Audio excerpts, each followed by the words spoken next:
مصر جميلة وأم الدنيا، جايبالكم في الفيديو ده جميع الخروجات عشان تبقوا عارفين كل حاجة قبل ما تروحوها بالتفاصيل والأسعار والعنوان. ولو ليكوا أي استفسار عن أي خروجة ابعتولي في التعليقات. يلا نبدأ الفيديو. هنبدأ بأهم معالم القاهرة الكبرى، وأول مكان معانا وهو الأهرامات، وهي إحدى عجائب الدنيا السبع.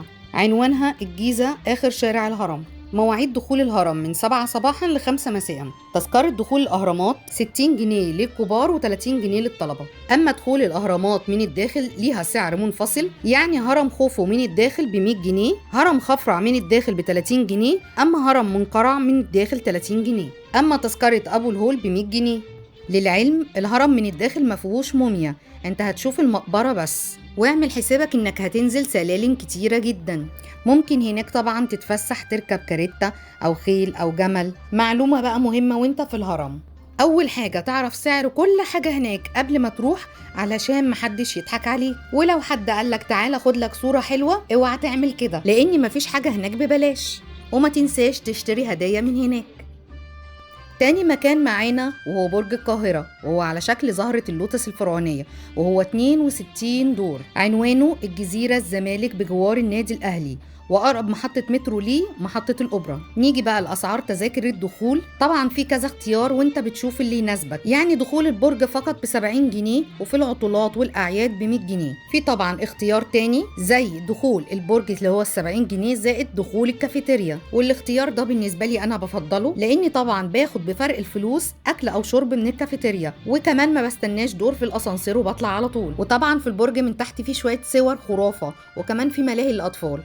نيجي بقى بعد ما نطلع البرج هنلف كده فوق وهتشوف معالم القاهرة كاملة، وفي فوق التلسكوب وده سعره 10 جنيه بس، انا بالنسبة لي ما شفتش بيه حاجة. اجمل حاجة طبعا ان انت مستمتع وشايف القاهرة كاملة من فوق.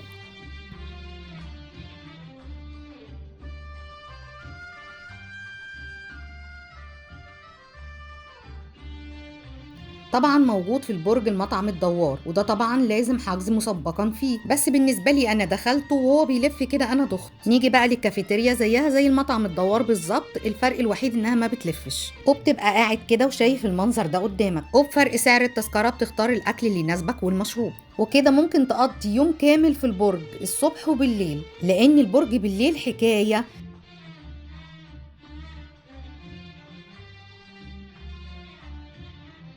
تالت مكان معانا وهو قلعة صلاح الدين الأيوبي. مكانها حي القلعة اسم الخليفة بجانب السيدة عيشة. سعر دخول القلعة 60 جنيه للكبار و30 جنيه للطالب. مواعيدها من الساعة 9 صباحا ل5 مساء. طبعا القلعة تحفة معمارية. أول ما تدخل القلعة من هنا هتلاقي مسجد محمد علي.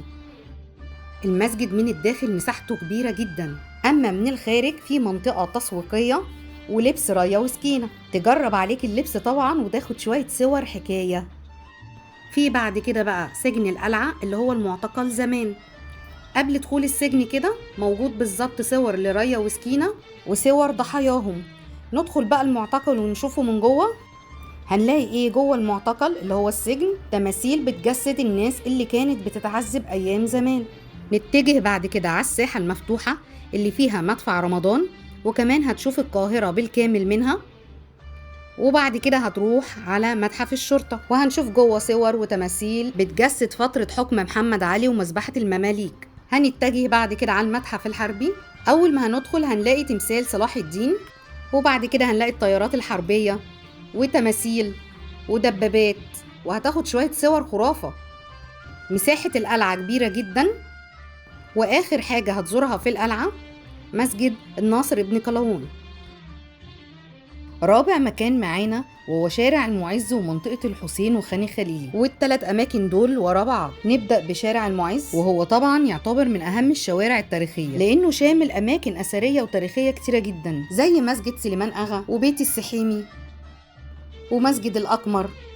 غير بقى التمشية في الشارع بتحسسك انك رجعت بالزمن لورا، والقعدة على القهاوي هناك روعة لا غنى عنها طبعا. وطبعا الشارع مليان مفاجآت، يعني ممكن يتعمل بالليل فجأة في حفلات، فجأة هتلاقي لبس هندي للبنات، والرجالة طبعا ليهم لبس السلاطين.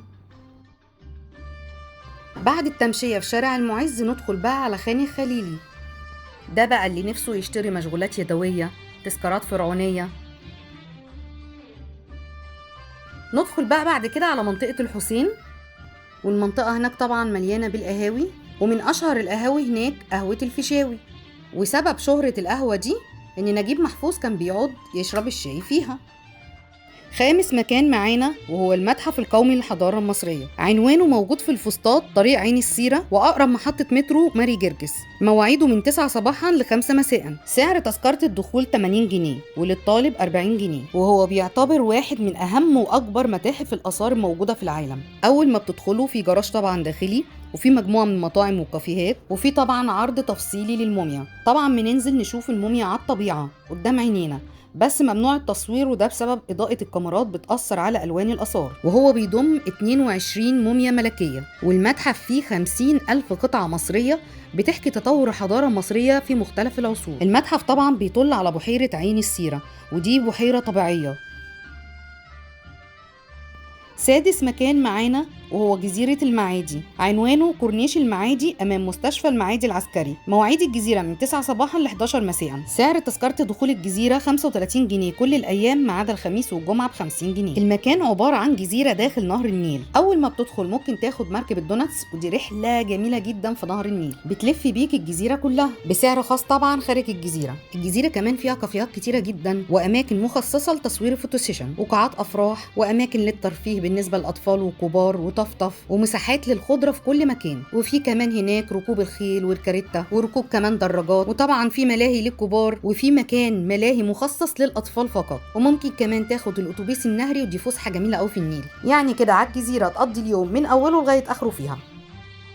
سابع مكان معانا وهي القرية الفرعونية، مكانها 3 شارع البحر الأعظم الجيزة. مواعيدها من 9 صباحا ل5 مساء. سعر دخول القرية هي أسعار مختلفة، وانت بتختار اللي يناسبك، يعني متقسمة. يعني مثلا القرية ومتحف ب 150 جنيه، القرية و5 متاحف ب 220 جنيه، وهكذا. هتلاقي زيادة في كل مرة، القرية و5 متاحف ورحلة باليخت، هتلاقي القرية و5 متاحف ويخت وغدا. الحاجة الوحيدة اللي ثابتة في كل التذاكر هي القرية ذات نفسها.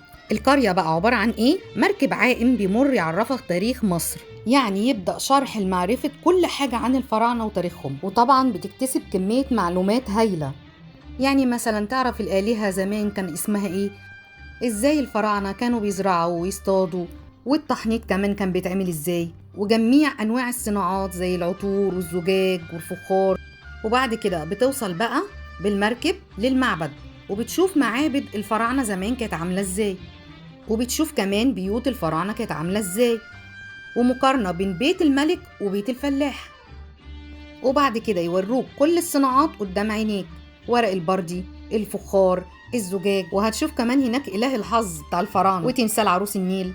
كده القرية هتكون خلصت. هتنتقل بقى للمتاحف. المتاحف طبعا مختلفة، في المتحف البطلمي، في متحف التراث، في متحف جمال عبد الناصر، ومقتنياته كلها هتشوفها قدام عينيك. بعد ما هتخلص المتاحف، في بقى الحاجات الزيادة اللي انت اخترتها على التذكرة، زي لعبة المتاهة أو وجبة الغداء أو رحلة اليخت.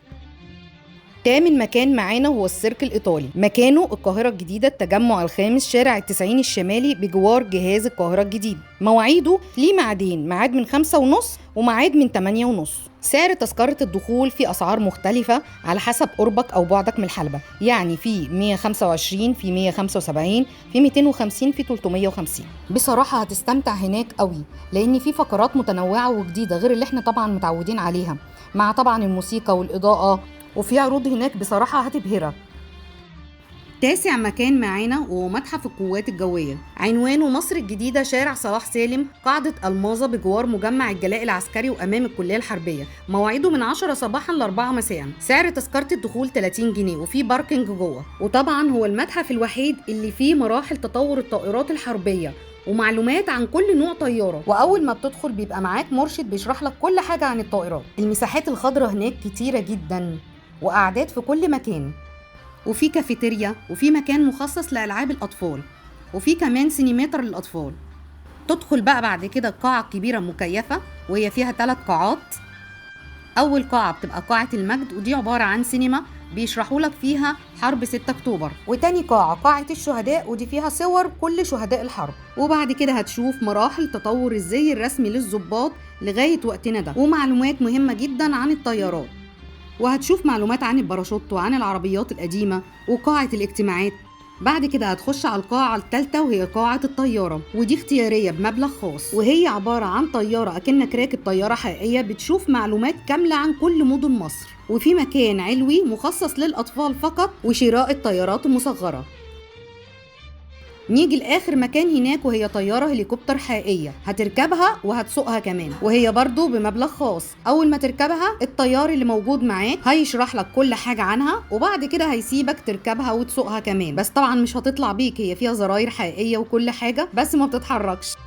عاشر مكان معانا وهو القناطر الخيرية، هي طبعا بتبعد عن القاهرة 26 كيلو، وعشان تروحها لازم تاخد مركب، وأول مركب بتبدأ تتحرك الساعة 7 صباحا. وعنوان المكان اللي بتطلع منه المركب شبرا المظلات أمام عمارات أغا خان تحت كوبري تحيا مصر، وبتاخد طبعا في الطريق حوالي ساعة ونص بالظبط لغاية ما توصل قناطر. وأول مركب بتبدأ تتحرك في طريق العودة الساعة 2 ونص بالظبط. وأول ما توصل القناطر هناك هتشوف إيه؟ هتشوف خيل وهتشوف عجل وموتوسيكلات صغنونه، وفاصل في الاسعار على قد ما تقدر هناك، وفي حوالي 3 حدائق هناك في القناطر الخيريه، وممكن تاخد الحنطور ويلففك القناطر الخيريه بالكامل. نيجي بقى لاهم حاجه هناك وهي الشلالات، ودي اللي احنا رايحين عشانها. القعده في المكان ده بصراحه خرافه، واللي بنى القناطر هناك طبعا محمد علي باشا.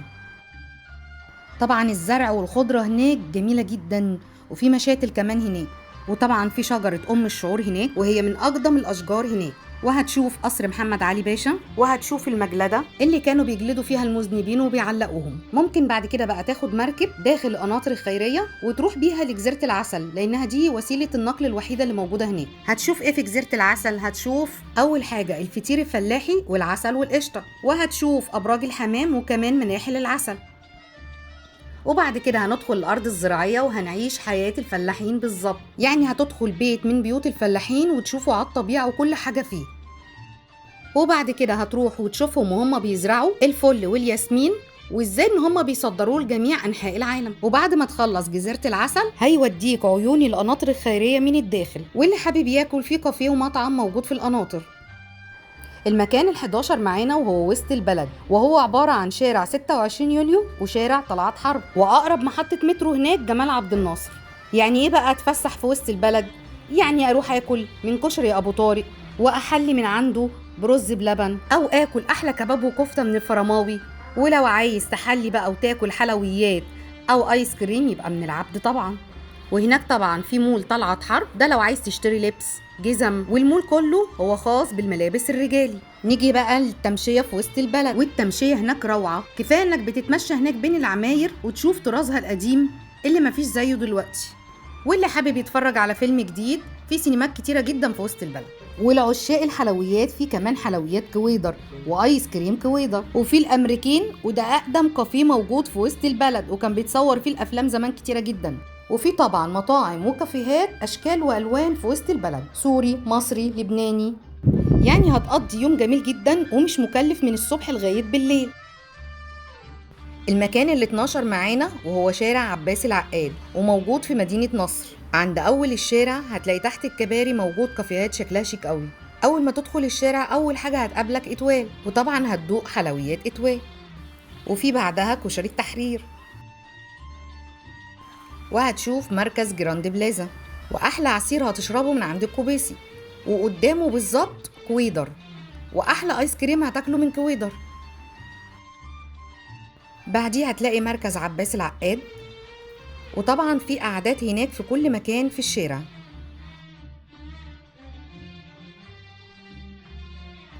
هيقابلك ابو عز السوري واحلى شاورما من ابو عز السوري، وبعده على طول بلبن وكوستا كافيه. والشارع طبعا مليان كافيهات وكمان مطاعم.